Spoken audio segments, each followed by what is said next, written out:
Last video में हमने देखा था कॉन्सिक्वेंसेस ऑफ एथिक्स, मतलब एथिकल होने के क्या क्या फायदे होते हैं। This video will be about absence of ethics, ethics ना होने से क्या क्या नुकसान होते हैं, just the opposite of last video. Okay, तो what do you mean by absence of ethics? Lack of ethics refers to the absence or deficiency of moral principles। जब आपके अंदर मॉरल प्रिंसिपल और वैल्यूज, एथिक्स क्या है? Ethics are number of values, एक set of values. Okay, a set of values which are acceptable in the society और your particular profession. Okay, so ये जो सेट ऑफ वैल्यूज है, अगर ये डेफिशिएंट है या एब्सेंट है, that is known as, that absence is known as lack of ethics. Okay, and these set of values generally are used in guiding behavior and decision making। तो अगर ये set of values absent हैं, that is known as absence of ethics.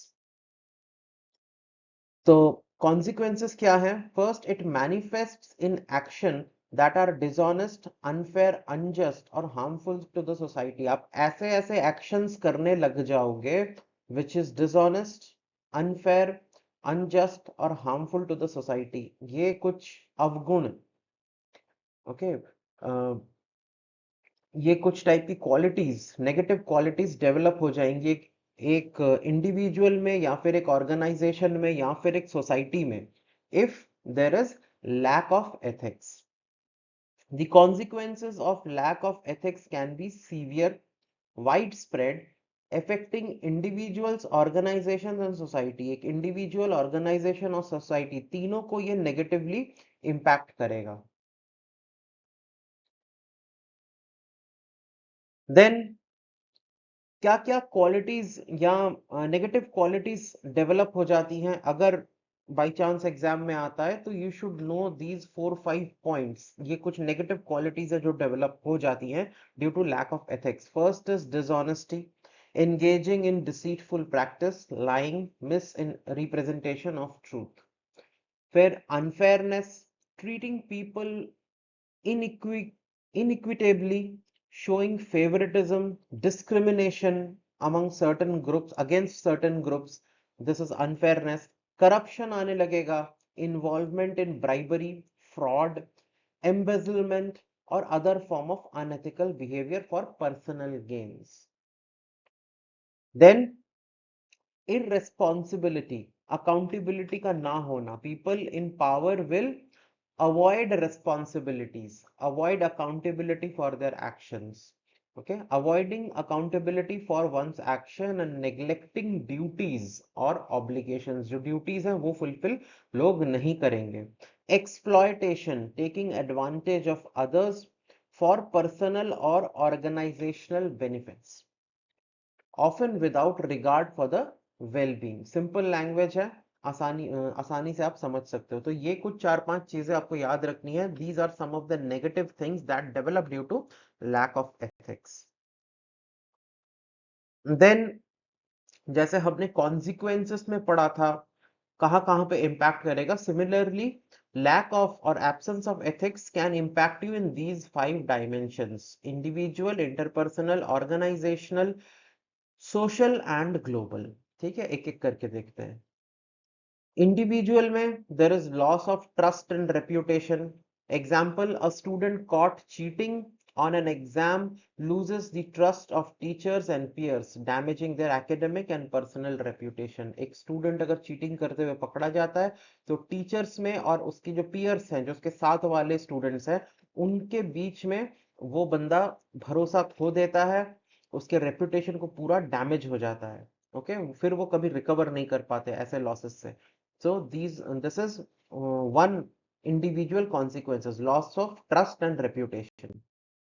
then it will lead to guilt and inner conflict। एक व्यक्ति जो unethical है, deep down उसको एक गिल्ट और एक इनर कॉन्फ्लिक्ट में वो रहेगा। okay, example, a person who engages in dishonest behavior may experience guilt and internal conflict leading to stress and anxiety। हम लोगों ने पिछले वीडियो में पढ़ा था किस तरीके से एक इंसान जो एथिकल है वो रिलैक्स्ड जिंदगी जीता है। यहाँ पे unethical way of life will always lead to stress and anxiety।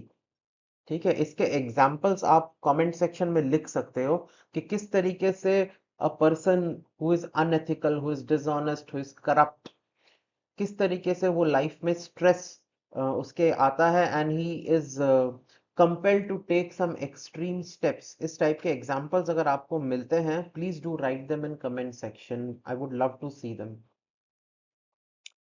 फिर इंडिविजुअल कॉन्सिक्वेंसेस में आता है लीगल एंड डिसिप्लिनरी एक्शन। अगर आप बेईमानी करोगे तो उसके लीगल इम्पैक्ट्स, प्यूनिटिव इम्पैक्ट्स तो होंगे ही। Example, an employee involved in embezzlement may face legal consequences including fines, imprisonment and job loss। Okay, इसमें इसके भी बहुत सारे एग्जाम्पल्स हमें देखने को मिलते हैं, स्पेशली हमारे बैंकिंग सेक्टर में, हमारे कॉर्पोरेट सेक्टर में। आप वो एग्जाम्पल्स भी कमेंट सेक्शन में मेंशन करना। Second is interpersonal consequences. अभी तक हमने इंडिविजुअल देखा, अब इंटरपर्सनल। ऑब्वियसली आपके रिश्ते लोगों के साथ खराब हो जाएंगे if you are unethical. Damaged relationships, example, dishonesty और बिट्रेयल इन फ्रेंडशिप और family relationship can lead to conflict, breakup and lack of trust. इसको फर्दर समझाने की जरूरत नहीं है, आपको बहुत अच्छे से पता है कि रिलेशनशिप्स में अगर लोग बेईमानी करते हैं तो उसका नतीजा क्या होता है। एग्जाम्पल्स आप जानते भी हैं कुछ, अगर आप मेंशन कर सकते हैं कमेंट सेक्शन में, it will be great. Then conflict and hostility, आपके इंटरपर्सनल रिलेशनशिप में कॉन्फ्लिक्ट, एक दूसरे के साथ लड़ाई, एक दूसरे के साथ दुश्मनी शुरू हो जाएगी। Okay, example, unethical behaviour in work place, एक दूसरे का क्रेडिट खा लेना, एक दूसरे के प्रति जेलसी हो जाना। ये सब बहुत नॉर्मल है आजकल के वर्क प्लेस में, बहुत टॉक्सिक वर्क प्लेस एनवायरनमेंट होता है इंडिया में specially. Unethical behaviour in work place such as favouritism, कोई बॉस का फेवरेट बन गया, हैरेसमेंट होना किसी को वर्क रिलेटेड, या फिर सेक्सुअली हैरेस करना, ये सब चीजें वर्क प्लेस में होती रहती हैं। तो this is an example of unethical practices in work place can create hostile environment and conflict among employees. फिर third is organisational consequence. Organisation में क्या क्या प्रॉब्लम आता है, loss of credibility and business. Example, a company involved in scandal, ये एक Volkswagen का बहुत अच्छा एग्जांपल है, such as Volkswagen emission cheating scandal loses customers trust and faces financial losses। Volkswagen ने बहुत बड़ा एक चीटिंग किया था पूरी दुनिया में। उन्होंने अम, उन्होंने एक ऐसा डिवाइस लगा दिया था अपनी गाड़ी में, जो नॉर्मल जब चलता था गाड़ी तब वो बहुत ही अच्छा इकोनॉमी रेट देता था, डीजल बहुत कम यूज करता था और पोल्यूशन भी बहुत करता था। बट जब वो गाड़ी एमिशन के लिए टेस्टिंग होता था, अथॉरिटीज जब उसका धुएं का सैंपल लेते थे इन ऑर्डर टू टेस्ट के एमिशन स्टैंडर्ड्स कैसे हैं, तो वो सॉफ्टवेयर ऐसा था, वो डिटेक्ट कर लेता था कि अभी इस गाड़ी की टेस्टिंग चल रही है। तब वो अचानक से कुछ चीजें जो है वो ट्वीक कर देता था, चेंज कर देता था, जिससे एमिशन बहुत अच्छा आता था उस देर के लिए, कुछ देर के लिए, जब तक वो टेस्टिंग चल रहा है। वो सॉफ्टवेयर, वो सेंसर्स वो समझ जाते थे कि अभी गाड़ी की टेस्टिंग चल रही है, अथॉरिटीज टेस्ट कर रहे हैं।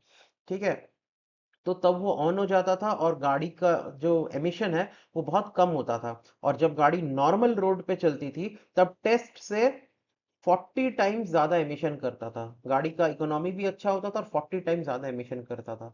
तो ये जो चीटिंग किया अथॉरिटीज के साथ, लोगों के साथ, ये बहुत बड़ा एक केस बना था, शायद ऑटोमोबाइल इंडस्ट्री का सबसे बड़ा फ्रॉड केस था। उसके बाद फोक्सवैगन के नाम पे अभी भी क्रिमिनल केसेस, सिविल केसेस चल रहे हैं। अभी भी शायद उन्होंने 14 या 15 बिलियन डॉलर्स वो चुका चुके हैं ऑलरेडी, यूएस अथॉरिटीज को, यूरोप को, लोगों को। उन्होंने ऑलमोस्ट 1 करोड़ से ज्यादा गाड़ियां थी जिनमें उन्होंने ये डिवाइसेस लगाए थे। ठीक है, तो 18 बिलियन डॉलर अपने दे देना तो बहुत बड़ा झटका भी था कंपनी के लिए, and this was one of the biggest scandal in automobile industry. तो ये एग्जाम्पल आप मेंशन कर सकते हो अगर आप और किसी ऑर्गेनाइजेशनल स्कैंडल के बारे में लिख रहे हो तो। Then comes legal penalties and fine. अगर आप एथिकल नहीं हो, आप लॉ भी तोड़ोगे, अनएथिकल होने के साथ साथ इलीगल काम भी करोगे, तो लीगल उसके कॉन्सिक्वेंसेस होंगे। Organisation that engage in unethical practices such as bribery और फ्रॉड में face significant legal penalties and fine. यहाँ पे देखो, ब्राइबरी एंड फ्रॉड अनएथिकल होने के साथ साथ इलीगल भी है, दैट इज वाई आपको लॉ सजा दे रहा है, ठीक है। सिर्फ अनएथिकल होने से सजा नहीं मिलेगा, आपको इलीगल भी होना पड़ेगा। It should be illegal, criminal and unethical at the same time in order to get legal consequences. अच्छा, और क्या है ऑर्गेनाइजेशनल कॉन्सिक्वेंसेस में? डिक्रीज इन एम्प्लॉय मोरल, जो लोग काम कर रहे हैं उनका भी मोरल डाउन हो जाता है, वो भी इस कंपनी में काम नहीं करना चाहते हैं। Unethical practices within an organisation can lead to decreased employ morale, increased turnover and reduced productivity. लोग छोड़ के भी जाते हैं, प्रोडक्टिविटी भी कम हो जाता है, और लोगों का, जो लोग काम करते हैं उनका मोरल भी डाउन होता है। इसका अगर आपको एक एग्जांपल मिले तो कमेंट सेक्शन में जरूर इसको डालिएगा। That will be very interesting to know कि आपको कितना पता है कि इंडिया में स्पेशली जहाँ पे लोगों का मोरल डाउन होता है, कुछ कंपनीज के अगर आप एग्जांपल्स दे सकते हो जहाँ पे लोग छोड़ के जाना चाहते हैं, वहाँ का वर्क कल्चर बहुत टॉक्सिक है, ठीक है। देन सोसाइटल कॉन्सिक्वेंसेस, समाज में क्या फर्क पड़ेगा अनएथिकल होने से? Erosion of social trust. Example, widespread corruption in government can erode public trust in institution and lead to lack of confidence in rule of law. पिछले वीडियो में हम लोगों ने नीट का एग्जाम्पल दिया था, किस तरीके से लोगों का एनटीए पर से विश्वास उठ गया है। अब उस विश्वास को वापस रिस्टोर करने में बहुत दिक्कत होगा, क्योंकि हर एग्जाम के पेपर्स उनके लीक हो रहे हैं, चाहे वो नीट हो, चाहे वो यूजीसी नेट एग्जाम हो, और भी सारे एग्जाम्स हैं जहां से पेपर लीक हो रहे हैं। स्टेट गवर्नमेंट के तो नॉर्मल है, स्टेट गवर्नमेंट के तो हमेशा से ही लीक होते रहते हैं। ओके, अभी सेंट्रल के भी होने लग गए हैं। फिर सोशल कॉन्सिक्वेंसेस में आता है सोशल इनइक्वालिटी एंड इनजस्टिस। समाज जो है इनइक्वल हो जाता है, समाज में इनजस्टिस बढ़ने लगता है। Unethical practices such as discrimination और exploitation can perpetuate social inequality and injustice, ठीक है। समाज में अगर अनएथिकल हो जाए समाज, तो जो माइनॉरिटीज हैं, जो वल्नरेबल सेक्शन है, उनके खिलाफ डिस्क्रिमिनेशन और एक्सप्लॉयटेशन होने लगता है। कोई एग्जाम्पल दे सकते हो तो देना, इंडिया में, इंडिया से बाहर भी अगर कोई एग्जांपल अच्छा आपको मिले तो आप दे सकते हो, जहाँ पे इंडिया में भी होता है। इंडिया में कास्ट सिस्टम के बेसिस पे होता रहता है, बाहर रेस के बेसिस पे, रिलीजन के बेसिस पे होता रहता है। इंडिया में भी कई कई जगहों पे रिलीजन के बेसिस पे होता रहता है, ठीक है। तो इतने सारे हिंट्स दे दिया आपको, आप कुछ एग्जाम्पल्स कमेंट सेक्शन में जरूर मेंशन कीजिएगा इसके। फिर सोशल कॉन्सिक्वेंसेस में क्या है? Environmental degradation. कंपनीज जो एनवायरमेंट, अपना फायदा देखती हैं और एनवायरमेंट के बारे में नहीं सोचती हैं, they lead to environmental degradation of the society. Companies engaging in unethical environmental practices such as illegal dumping of waste, waste dump कर दिया, नदी, समंदर, इन सबको पोल्यूट कर दिया, okay, then contribute to environmental degradation and public health crisis. अगर आप पूरी तरीके से लॉज को नहीं मान रहे हो, जैसे भोपाल गैस ट्रेजेडी हुआ था, लॉज को नहीं माना, क्या जैसे तैसे काम किया, and that led to Bhopal gas tragedy. India में सारे रिवर्स इतने पॉल्यूटेड हैं बिकॉज जो रिवर के साइड में जो इंडस्ट्रीज लगी हुई हैं, वो सिर्फ अपना फायदा देखती हैं, कोई फिल्ट्रेशन प्रोसेस कुछ नहीं होता। एंड दे जस्ट, जैसे कानपुर में लेदर इंडस्ट्री है, टैनरीज हैं, वो यमुना में पूरा अपना कचरा डंप कर देती हैं। That is why Yamuna is the most polluted river in the world, ठीक है। तो ऐसे और एग्जांपल्स आप दे सकते हो किस तरीके से कंपनीज स्पेशली एनवायरनमेंट का नुकसान करती है, that leads to a social problem. Then global consequences, internal conflicts and instability. Unethical action by nations such as human right violation or unfair trade practices can lead to international conflicts and instability. अगर कोई भी देश unethical है तो वहां पे human right abuses होंगे, unfair trade practices होगा। जैसे ब्रिटेन 200 साल तक इट वाज वेरी अनएथिकल, जो मर्केंटाइल कैपिटलिज्म वो प्रैक्टिस करते थे, वहां पे ह्यूमन राइट्स का भी कोई वैल्यू नहीं करते थे, अनफेयर ट्रेड प्रैक्टिसेस था। इंडिया से पहले वो फिनिश्ड प्रोडक्ट इंपोर्ट करते थे, बाद में वहां से सिर्फ रॉ मटेरियल इंपोर्ट करते थे और इंडिया में अपना फिनिश्ड प्रोडक्ट डंप कर देते थे, ठीक है। एक तरफा था फ्री ट्रेड, तो अनएथिकल ट्रेड प्रैक्टिसेस थे।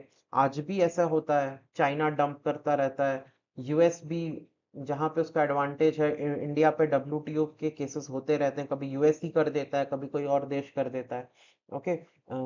जैसे फ्री ट्रेड एग्रीमेंट है तो हर देश चाहता है इंडिया को अपना माल बेचे, बट इंडिया के आईटी सेक्टर, इंडिया के फार्मा सेक्टर को वो अलाउ नहीं करते हैं, कुछ ना कुछ बहाना दे देते हैं, क्योंकि पता है इंडिया के आईटी सेक्टर को या लोगों को अलाउ कर देंगे तो इंडिया के लोग उन देशों में चले जाएंगे, आईटी सेक्टर कैप्चर कर लेगा। या फार्मा सेक्टर, इंडिया दुनिया का सबसे बड़ा फार्मा सेक्टर है, तो फार्मा अगर अलाउ कर दिया तो उनकी कंपनीज बंद हो जाएंगी, इंडिया का फार्मा प्रोडक्ट ही उनके मार्केट को फ्लड आउट कर देगा। तो लोग कोशिश करते हैं कि एफटीए साइन करें, फ्री ट्रेड एग्रीमेंट साइन करें, मगर उनके देश को फायदा मिले और इंडिया को फायदा ना मिले। इस टाइप की एक तरफा एफटीएस लोग साइन करने की कोशिश करते हैं इंडिया के साथ। तो ये भी आप एग्जाम्पल में दे सकते हो, जो डब्ल्यूटीओ में केसेस हो रहे हैं उसका भी एग्जाम्पल दे सकते हो। कुछ एग्जाम्पल्स आप कमेंट सेक्शन में मेंशन करना, FTA related, WTO related. Okay, देखेंगे आपको कितना आता है। चलो, उसके बाद ग्लोबल में क्या है, ग्लोबल इकोनॉमिक डिसरप्शन। अगर आप अनएथिकल नहीं हो, आजकल दुनिया जुड़ा हुआ है, तो कहीं पे भी कोई प्रॉब्लम होता है तो पूरी दुनिया में उसके कॉन्सिक्वेंसेस होते हैं। 2008 का इंडिया में हुआ, फिर 2020 में जो पैंडेमिक से इकोनॉमिक कंडीशन बिगड़ा, उसका भी इफेक्ट हम आज तक झेल रहे हैं। ठीक है, अमेरिका में इंटरेस्ट रेट बढ़ता है तो इंडिया में उसका इफेक्ट हमें देखने को मिलता है। So the world is connected. कोई भी ग्लोबल इकोनॉमिक फ्रॉड होता है तो कोई भी इकोनॉमिक फ्रॉड होता है बड़ा दुनिया में, उसका इम्पैक्ट पूरी दुनिया में फैलता है। ठीक है, एग्जाम्पल के तौर पे देख सकते हैं corporate scandal such as Enron scandal. Enron scandal एक बहुत बड़ा स्कैंडल था यूएस में, शायद फाइनेंशियल स्कैंडल्स में सबसे बड़ा था। लीमन ब्रदर्स जो 2008 में लीमन ब्रदर्स कोलैप्स हुआ था, उसके पहले ये सबसे बड़ा, वैल्यूएशन के बेसिस पे सबसे बड़ा स्कैंडल था। एनरॉन एक एनर्जी कंपनी थी जो बाद में ये इंटरनेट बिजनेसेस में भी आ गए थे। तो इन लोगों ने हमेशा जो नॉर्मल अकाउंटिंग के तरीके होते हैं ना, उसको छुपा के एक दूसरा टाइप का अकाउंटिंग सिस्टम ये लोग यूज कर रहे थे। उससे क्या होता था, जो इस कंपनी के ऊपर डेट थे या जो एनपीएस थे, जो खराब एसेट्स थे, वो ये लोग छुपा देते थे, तो इन्वेस्टर्स को पता ही नहीं लगता था कंपनी की हालत कितनी खराब है। ऐसा ही सिमिलर एक केस हुआ था इंडिया में सत्यम के साथ। ये अपने लॉसेस को छुपा देते थे, इन्वेस्टर्स को लगता था बड़ा अच्छा कंपनी है तो इसमें इन्वेस्ट करते थे, इसका स्टॉक प्राइस ऊपर रहता था। एनरॉन के साथ भी ऐसा था। 92 में इन लोगों ने अपना अकाउंटिंग सिस्टम चेंज किया और 2000 आते आते इनका जो प्राइस था एक शेयर का वो $90 था। और 2002 में जब इनका भांडा फूटा, तब ये एक शेयर का प्राइस घट के हो गया पॉइंट या फिर 25 सेंट्स। ठीक है, डॉलर के टर्म्स में जैसे रुपी का पैसा होता है वैसे डॉलर का सेंट होता है। तो 360 टाइम्स वैल्यूएशन कम हो गया। ठीक है, जो वेल्थ था उसका वैल्यूएशन 360 टाइम्स कम हो गया। फाइनली कंपनी बैंकरप्ट हो जाती है, डीलिस्ट हो जाती है, सबका पैसा डूब जाता है। So this was one of the biggest financial scandals. इस टाइप की चीजें होती हैं तो लोगों का मार्केट पर से, इकोनॉमी पर से, कंपनीज पर से भरोसा उठ जाता है। बहुत सारे लोगों का पैसा डूबा था उस वक्त। अच्छा, देन ग्लोबल कॉन्सिक्वेंसेस में है हिंड्रेंस टू ग्लोबल कोऑपरेशन। अगर देश आपस में एथिकल नहीं होंगे तो एक दूसरे पे भरोसा कर पाना बड़ा मुश्किल होता है। It's very difficult to trust a country and to cooperate with a country. So lack of ethical behaviour in addressing global issue such as climate. तो अगर जो इशू है जहाँ पे कोऑपरेशन की जरूरत है, ग्लोबल इश्यूज जहाँ पे कोऑपरेशन की जरूरत है, जैसे क्लाइमेट चेंज, वहां पे it can hinder international cooperation and efforts to find solution. वहां पे आप क्लाइमेट चेंज जैसे इशू पे कोऑपरेशन नहीं बना पाते हैं, टेररिज्म जैसे इशू पे कोऑपरेशन नहीं बना पाते हैं, and eventually that hurts the entire world. So हर देश को एक यूनिवर्सल, एक यूनिफॉर्म एथिकल स्टैंडर्ड मेंटेन करना पड़ेगा, ताकि कोऑपरेट करना, ट्रस्ट करना आसान हो जाए हर देश का हर देश के साथ। अब कुछ एग्जाम्पल्स देखते हैं, real life examples lack of ethics के। जो जो एग्जाम्पल मैंने आपको बोला था इसके पहले, वो तो आप जरूर कमेंट सेक्शन में मेंशन कीजिएगा, बट कुछ मेरी तरफ से मैं आपको एग्जाम्पल्स दे रहा हूँ, but more examples you to find out. Okay, first is Yes Bank crisis. Yes Bank crisis आप लोग को पता है, इनके जो सीईओ थे राणा कपूर, इन्होंने क्या किया था, यस बैंक के जो पैसे थे वो ऐसे जगह पे लोन दे दिए थे जो ऑलरेडी बैंकरप्ट कंपनीज थी, जहां से पैसा वापस नहीं आ सकता था। ऐसे ऐसे ऐसे जगह पे इन्होंने लोन्स बांट दिए थे, तो all their money turn into NP and hence yes bank का जो है शेयर प्राइस बहुत ज्यादा कम हो गया था। So Yes Bank faced severe financial crisis due to mismanagement of loans, leading to a significant increase in NPA.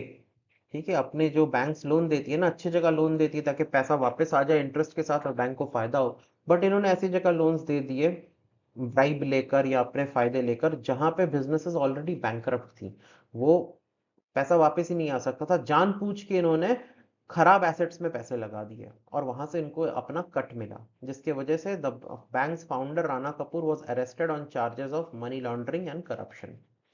ठीक है, ये था यस बैंक का स्टोरी। उसके बाद रिसेंटली 2019 में ये केस हुआ था, Punjab and Maharashtra cooperative bank scam. इन्होंने भी सेम काम किया, इन्होंने भी housing development and infrastructure limited HDIL को लोन दे दिए, जो कि ऑलरेडी एक बैंकरप्ट कंपनी थी। ओके, और ऑल जो भी लोन दिया था they all turned into non performing asset. ठीक है, इससे क्या हुआ कि जो बैंक के टॉप ऑफिशियल्स थे along which HDIL promoters were arrested for their role in the scam। उसके बाद फेसबुक का अनएथिकल एक्शन, जो लोगों का डेटा वो बेचते थे, वो रिवील हुआ। Facebook faced ongoing scrutiny and fines for its role in data privacy breaches and the manipulation of users data for political purposes। Political parties को भी अपने कैंपेन के लिए किस टाइप की बातें की जाए उन चीजों के लिए भी इन्होंने अपने डेटा को बेचा। ठीक है, कंपनीज को, पॉलिटिकल पार्टीज को। तो Facebook faced multiple fines and regulatory action across various countries, including $5 billion fine by Federal Trade Commission। Federal trade commission ने इन पे $5 बिलियन का फाइन भी लगाया। और फेसबुक ने उसके बाद, फेसबुक का नाम, ये जो ब्रांड इतना खराब हो गया, जो वर्ड है फेसबुक, ये इतना खराब हो गया, इवेंचुअली उनको कुछ ना कुछ करके अपने कंपनी का नाम ही बदलना पड़ गया। दे नाउ कॉल इट मेटा। ठीक है, उन्होंने पहले बोला था कि कुछ ऐसा मल्टीवर्स कुछ बनाएंगे, कुछ प्रोडक्ट था उनका, बट वो प्रोडक्ट तो फेल हो गया और ये मेटा नाम रह गया। एंड दिस वाज, कहते हैं कि नाम चेंज उन्होंने सिर्फ इसीलिए किया क्योंकि फेसबुक जो नाम है वो बहुत ज्यादा बदनाम हो गया था, इसीलिए उनको चेंज करना पड़ा and they started calling themselves Meta. उसके बाद चाइना का unethical behaviour towards it's minorities. China's human right violation against Uyghur Muslims, जो शिंजियांग प्रोविंस में जो मुस्लिम्स रहते हैं, जो सेंट्रल एशियन ओरिजिन के हैं, टर्किश बोलते हैं, उनके साथ एक बहुत ज्यादा खराब व्यवहार चाइना का चल रहा है, इनह्यूमन व्यवहार चाइना का चल रहा है, क्योंकि China is committing human right abuses against the Uyghur Muslim population in Xinjiang province. इसके वजह से US, Canada, EU all have impose sanctions on Chinese officials and entities involved. ठीक, तो ये चाइना के खिलाफ इन लोगों ने एक्शन लिया, और चाइना का this is an example of unethical behaviour. Okay, so I hope you understood what happens when there is absence of ethics। तो इन पॉइंट्स को आप अपने एग्जाम में मेंशन कर सकते हो, अपनी तरफ से भी आप एग्जांपल्स ऐड कर सकते हो। एंड आई इंसिस्ट कि जो जो पॉइंट पे आपको और अच्छे एग्जांपल्स मिले, आप प्लीज उनको कमेंट सेक्शन में भी लिखिए, ताकि मुझे भी मैं भी देख सकूं और बाकी लोग भी और देख सकें उसको। ठीक है, एंड इफ सपोज आप गलती कर रहे हो, कोई गलत एग्जाम्पल आपके दिमाग में है, तो one can correct there itself. Okay, कि इस चीज का ये एग्जांपल होगा कि नहीं, इवन आई कैन चेक, और बाकी लोग भी इसको चेक करके उसको ठीक कर सकते हैं। Okay, so that's it for today's video. Thank you.